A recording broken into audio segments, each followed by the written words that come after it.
47 साल पुरानी एक धूल भरी फाइल जो बिहार के हर सरकारी दफ्तर में आज भी फाइलों को घसीट रही है।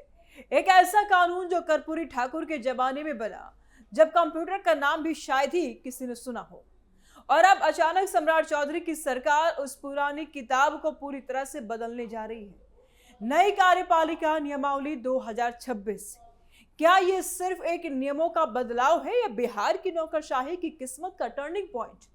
क्या पुराने बाबुओं वाले कानून की वजह से विकास रुक गया था और नया कानून क्या जादू करेगा? आज हम इसी मिस्ट्री को खोलेंगे। लास्ट तक बने रहें, बड़ा मजा आएगा। पुराना कानून क्या था? बिहार कार्यपालिका नियमावली 1979 में बदलाव क्यों? बात करते हैं उस पुरानी नियमावली की जो 1979 में बनी।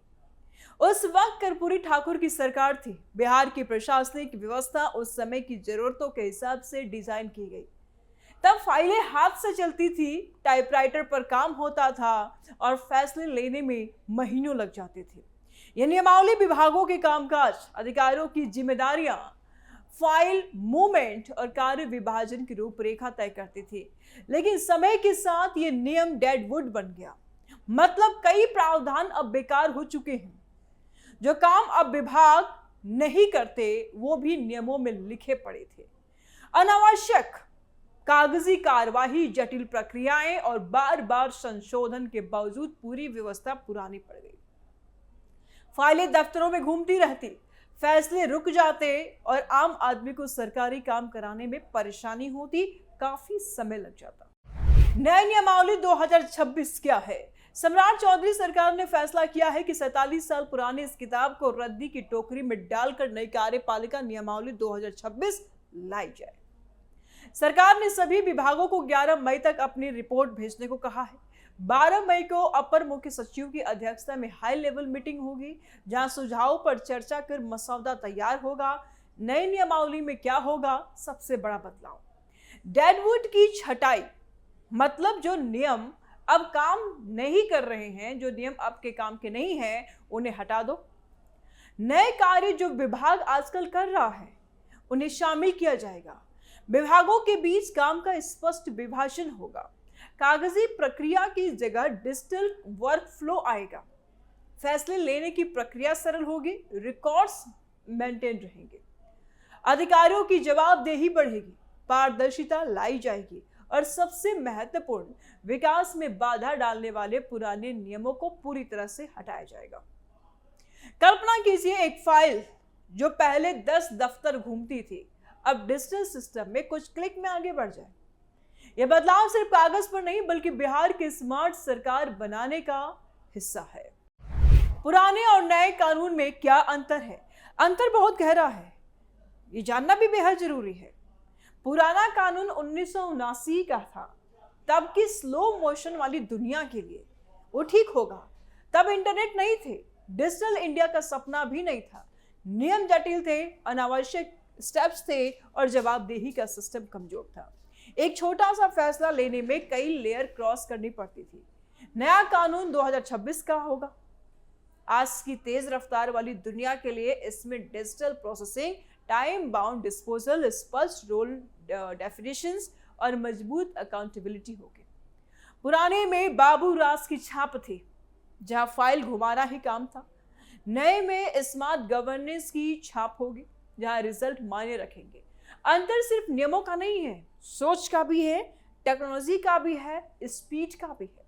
पुराना कानून स्थिरता पर आधारित था, नए बदलाव और गति पर। पुराना रुकावटें पैदा करता था, नए रास्ते साफ करेगा। लेकिन सवाल ये उठता है कि क्या इतने सालों में ये बदलाव पहले क्यों नहीं हुआ? क्या राजनीतिक इच्छा शक्ति की कमी थी या सिस्टम खुद इसे रोक रहा था?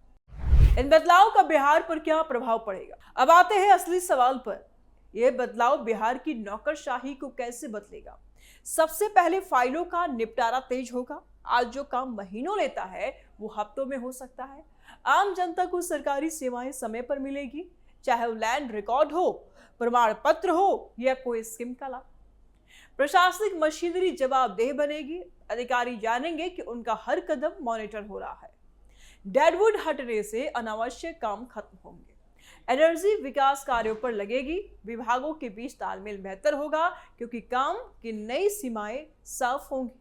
लेकिन सवाल यह भी है, क्या अधिकारी इस बदलाव को आसानी से स्वीकार करेंगे? पुराने सिस्टम में कुछ लोगों को फायदा था, फाइल घुमाकर नए सिस्टम पारदर्शी होगा तो क्या रेजिस्टेंस आएगा?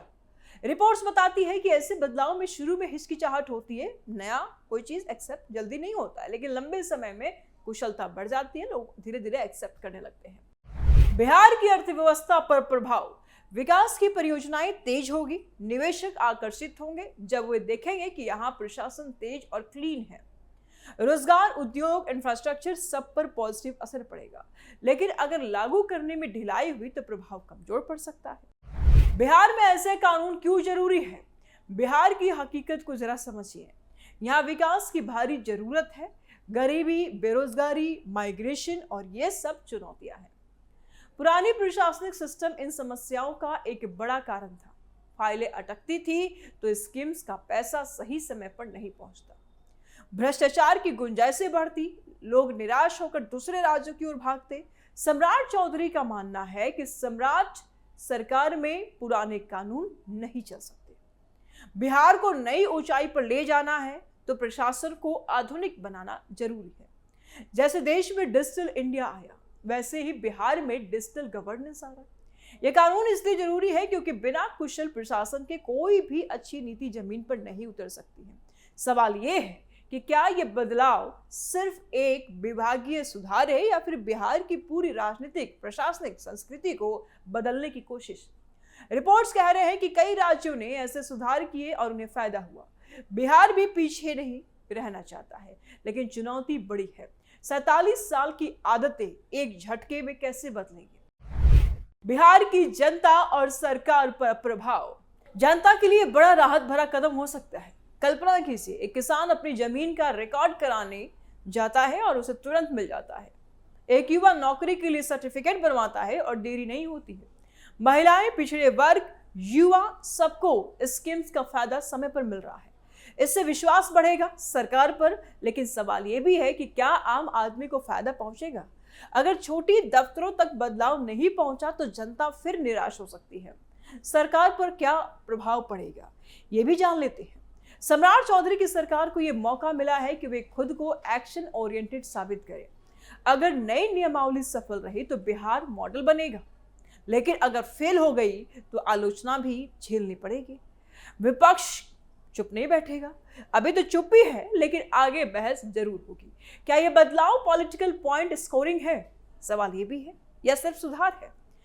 रिपोर्ट्स कहते हैं कि दोनों का मिश्रण हो सकता है, लेकिन रिजल्ट भी आखिरकार तय करेगा।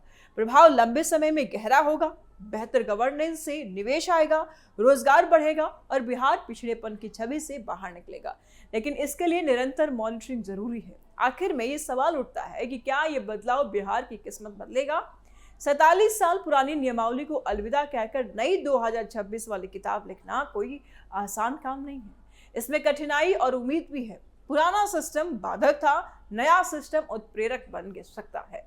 सम्राट चौधरी सरकार ने साहसिक कदम उठाया है। अगर ये सही से लागू हुआ तो बिहार की नौकरशाही आधुनिक, तेज और जवाबदेही बनेगी। जनता को बेहतर सेवाएं मिलेंगी, विकास की रफ्तार बढ़ेगी और राज्य नई ऊंचाइयों को छुएगा। लेकिन सफलता की कुंजी क्रियान्वयन में है और सिर्फ नियम बनाने से नहीं, उन्हें जमीन पर उतारने से। बिहार की जनता लंबे समय से बेहतर प्रशासन की मांग कर रही है और ये बदलाव अगर उनकी उम्मीदों पर खरा उतरा तो सरकार का विश्वास बढ़ेगा, अगर नहीं तो सवाल उठेंगे। रिपोर्ट्स ये कहते हैं कि ऐसे सुधारों में शुरुआती चुनौतियां काफी आती है।